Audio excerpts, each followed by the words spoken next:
చోచుక కుంకుమతో నియతారుణితాతుల నీలతనో. Hey guys, welcome back to my channel. అందరు ఎలా ఉన్నారు? బాగున్నారా? ఇది భీష్మ ఏకాదశి రోజున తీసిన వీడియో అన్నమాట. సో ఆ రోజు నేను ఎట్లా పూజ చేసుకున్నాను అదంతా కూడా వీడియోలో మీతో షేర్ చేసుకుంటాను. సో జనరల్గా నేనైతే ఎప్పుడు కూడా మంత్లీ సైకిల్ మనకు వస్తుంది కదా. సో అది అయిపోయినాక 5 days అయిపోయినాక పూజ రూమ్ మొత్తం డీప్ క్లీనింగ్ చేస్తాను అనమాట. అంటే ఫొటోస్తో సహా నీట్గా మొత్తం క్లీన్ చేసేసుకొని బొట్లు పెట్టుకొని అప్పుడు పూజ అనేది మళ్ళీ స్టార్ట్ చేసుకుంటాను. సో మనకి ఎప్పటికప్పుడు డస్ట్ పడుతూ ఉంటుంది కాబట్టి ఒక 10 daysకి అట్లాగా నార్మల్గా ఫొటోస్ తీసేసి అట్లా పైన ఇట్లా దులిపేసుకొని ఎక్కడైతే మనం ఫొటోస్ పెడతామో అదంతా కూడా ఒకసారి నీట్గా క్లీన్ చేసేసుకొని మళ్ళీ యథావిధిగా ఫొటోస్ అన్నీ పెట్టేసి పూజ చేసుకుంటాను అనమాట. సో సిల్వర్ ఐటమ్స్ ఇవన్నీ ఏంటంటే ఒక 10 daysకి మనం ఆ గాలి వల్ల కొంచెం నల్లబడిపోతూ ఉంటాయి కాబట్టి ఇక్కడ నా వెండి లక్ష్మీదేవి ఇంకా వినాయకుడు చూడండి ఎంత నల్లబడిపోయారో. ఇది జస్ట్ క్లీన్ చేసి 10 రోజులు అయిందనమాట. 10 రోజులకి ఇట్లా అయిపోయింది. సో ఒకసారి క్లీన్ చేసేసుకుందామా. మనం పూజ చేసుకున్నప్పుడు ఏంటంటే కొంచెం ప్రశాంతంగా చేసుకునేటప్పుడు మంచిగా మనం ఎలా అందంగా రెడీ అవుతామో దేవుళ్ళు కూడా మనకి అందంగానే కనిపించాలి కాబట్టి. సో అవి కొంచెం నల్లగా ఉంటే నాకు చేసుకోబుద్ధి కాలేదు. సో అందుకనే అవి ఒకసారి క్లీన్ చేసేసి చేసుకుందామని చెప్పేసి ఈ సిల్వర్ డిప్ తోటి క్లీన్ చేసుకుంటాను అనమాట. సో ఇది మనకి మీషోలో కానీ ఫ్లిప్కార్ట్లో కానీ ఎక్కడైనా అవైలబుల్గా మనకి ఉంటుందన్నమాట. సో జస్ట్ అదొక చిన్న డబ్బాలో వేసుకొని ఈ విగ్రహాలని దాంట్లో ముంచేస్తాను అనమాట. ఒక్కసారి ముంచేసి చేతితో బాగా క్లీన్ చేసేస్తాను. సో మంచిగా చాలా షైన్ వచ్చేస్తాయి అనమాట ఇమీడియట్గా మనకి. సో కుదిరితే తర్వాత మీరు ఒక సబీనాతోనే ఒకసారి క్లీన్ చేసేసుకుంటే మంచిగా షైన్ ఉంటుంది. ఒక 10-15 days వరకు బాగానే ఉంటుంది. మరి 1 month వరకు అయితే ఉండదు. సో కొన్ని ఏరియాని బట్టి ఉండొచ్చేమో, ప్లేస్ని బట్టి కూడా మారచ్చు. సో ఆ గాలి వల్ల ఆ డస్ట్ వల్ల నాకైతే 10 రోజుల కన్నా ఎక్కువ అయితే ఉండవు, నల్లబడిపోతాయి. సో 10 daysకి 10-15 daysకి ఎప్పటికప్పుడు నేను క్లీన్ చేసుకుంటూ ఉంటానన్నమాట. సో ఇలా చక్కగా అన్నీ నా వెండి వస్తువులు ఇవన్నీ కూడా క్లీన్ చేసేసుకుంటున్నాను ఇక్కడ. ఇంకోటి ఏంటంటే మనం వెండి కానీ లేదంటే కాపర్ కానీ బ్రాస్ కానీ అదే ఇత్తడి కానీ రాగి కానీ ఏవైనా కూడాను తోమినప్పుడు చాలా షైన్గా ఉంటాయి. అవి ఇమీడియట్గా మళ్ళీ అలానే ఉంచేస్తే కనుక మచ్చలు పడిపోయినట్టు అయిపోతాయి. సో వాటికి ఉన్న డిసడ్వాంటేజ్ అది. సో మనం అలా మచ్చలు పడిపోకుండా మంచిగా ఉండాలంటే వెంటనే క్లీన్ చేసిన వెంటనే ఒక పొడి క్లాత్ తోటి ఒక డ్రై క్లాత్ తోటి మంచిగా నీట్గా తుడిచేసేయండి. సిల్వర్ ఐటమ్స్ అయితే కొంచెం మచ్చలు పడిపోకుండా కొంచెం బాగానే కనిపిస్తాయేమో కానీ రాగి ఇత్తడి అయితే అస్సలు అనమాట తోమినప్పుడు ఎంత షైన్గా ఉంటాయో అలా వదిలేస్తే అసలు ఎన్ని రోజులో 10 రోజులు అయిందేమో ఇవి తోమకుండా ఉంటే ఎలా ఉంటాయో అట్లా అయిపోతాయి అన్నమాట. సో అందుకని అలా క్లీన్ చేసుకున్న వెంటనే కూడాను ఇట్లా ఒక మంచి పొడి క్లాత్తోని క్లీన్ చేసేసుకోండి. అవి కూడా చాలా బాగుంటాయి. ఇవన్నీ నేను చక్కగా ఇక్కడ తుడిచేసుకున్నాను. వీటికి ఇప్పుడైతే బొట్లు పెట్టేసుకుందాము. సో నేను ఇక్కడ గంధం తీసుకున్నాను అనమాట. సారీ. సో ఈ గంధంలో ఏంటంటే కొన్ని యాడ్ చేస్తాను సో దట్ ఫ్రాగ్రెన్స్ అనేది చాలా బాగుంటుంది. సో ఫస్ట్ అయితే జవ్వాదు యాడ్ చేశాను. సో దాని తర్వాత లావెండర్ వాటర్ యాడ్ చేస్తున్నాను. ఈ లావెండరే కాకుండా మీకు జాస్మిన్, రోజ్ ఇట్లా వేరే ఫ్లేవర్స్లో కూడా మనకి పూజా స్టోర్స్లోనే అవైలబుల్గా ఉంటాయి అన్నమాట. సో అవి పర్చేస్ చేసుకొని చక్కగా ఇవి ఒక 2-3 drops వేసారంటే చక్కగా ఈ బొట్లు పెడతాం కదా పూజ వాటన్నిటికీ కూడాను ఆ రూమ్ అంతా కూడాను చాలా మంచి ఒక వైబ్, ఒక పాజిటివ్ వైబ్ అండ్ ఒక టెంపుల్కి వెళ్తే మనకి ఎట్లాంటి ఫ్రాగ్రెన్స్ వస్తుందో అలానే వస్తుంది అనమాట. సో కావాలనుకుంటే చిటికెనంత పచ్చకర్పూరం కూడా దీంట్లో యాడ్ చేసుకోండి. సో ఒకసారి ట్రై చేయండి. వీటిని కలిపి అప్పుడు బొట్లు పెట్టండి. ఫొటోస్కి కూడాను అలానే చెయ్యండి. నేను ఇలానే చేస్తాను ఎప్పుడు కూడా నేను. సో గంధము ఇంకా జవ్వాదు కొంచెం లావెండర్ వాటర్ కానీ అండ్ తర్వాత చిటికెనంత పచ్చకర్పూరం కూడా వేసి చక్కగా మిక్స్ చేసుకొని బొట్లు పెట్టండి. ఆ వైబ్ అనేది పాజిటివ్ వైబ్ కంపల్సరీగా చాలా బాగుంటుంది అనమాట. సో ఇలా చక్కగా అన్నిటికీ కూడాను నేను బొట్లు పెట్టేసుకుంటున్నాను.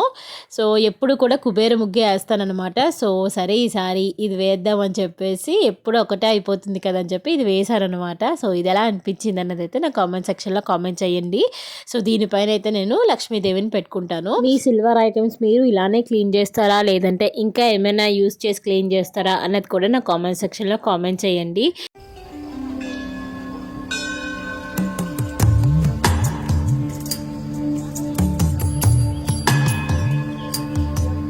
కమల चोचुक कुङ्कुमतो नियतारुणितातुलनीलतनो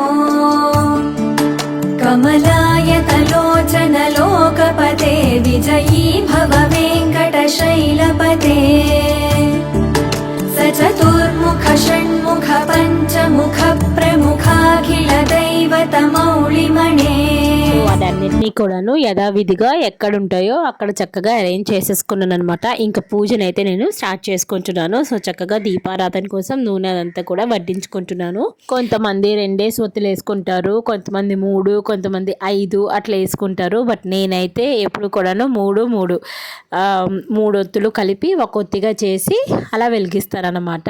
సో అండ్ ఇంకోటి ఏంటంటే మనం అగ్గిపెట్టితో ఎప్పుడు దీపారాధన చేయకూడదు, అలానే అగరబత్తితో కూడా చేయకూడదు అంటున్నారు ఇప్పుడు. సో అందుకని ఏకహారతిని అయితే తీసుకున్నాను. సో ఒక హారతి దాంట్లోనే మంచిగా ఒత్తులేసి పెట్టేసి దాన్ని వెలిగించుకొని ముందు దానితోటి మనం దీపారాధన చేసామంటే ఇంకా ఏ ప్రాబ్లము ఉండదు కదా.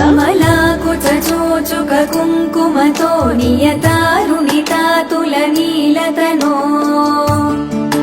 కమలాయతలోచన లోకపతే విజయీ భవ వెంకటశైలపతే स चतुर्मुख षण्मुख पञ्चमुख प्रमुखाखिल दैवतमौलिमणे शरणागतवत्सल చక్కగా దీపారాధన అయితే చేసుకున్నాను. సో ఇప్పుడు దీపంకి చక్కగా గంధం ఇంకా కుంకుమ బొట్లు అయితే పెట్టుకొని అక్షింతలు అయితే వేసుకుంటున్నాను అనమాట.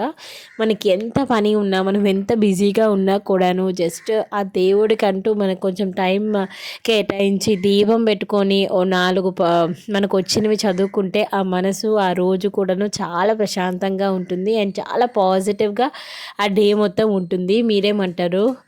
అవునా కదా? కామెంట్ సెక్షన్లో అయితే కామెంట్ చేయండి. సో ఇప్పుడు చక్కగా నాకు వచ్చినవన్నీ కూడాను చదువుకుంటాను అనమాట. పువ్వులతోని స్వామికి అలంకరించుకొని సంకట నాశన గణేష స్తోత్రం అని ప్రణమేశ్వరసా దేవం గౌరీపుత్రం వినాయకం అని ఒకటి ఉంటుందన్నమాట. అది చాలా మంచిది రోజు చదువుకుంటే కూడాను. సో అదైతే కంపల్సరీగా రోజు చదువుకుంటాను. దాని తర్వాత సూర్య భగవానుడిది ద్వాదశ ఆర్య స్తుతి ఉంటుంది. సో అది కూడా చదువుకుంటాను.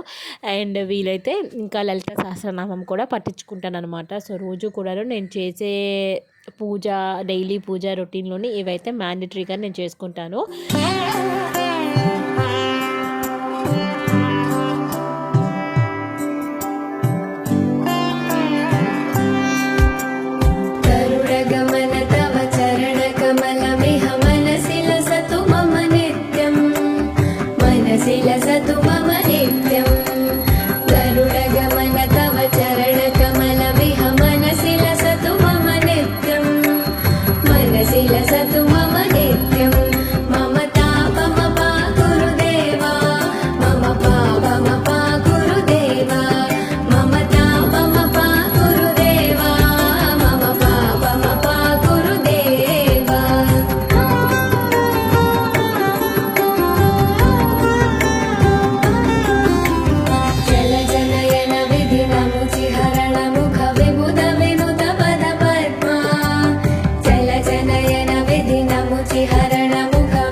ఇలా చక్కగా ధూపం దీపం నైవేద్యం చక్కగా స్వామికి చూపించి మంచిగా పూలతో అలంకరించుకొని నా పూజనైతే ఇట్లా కంప్లీట్ చేసుకున్నాను.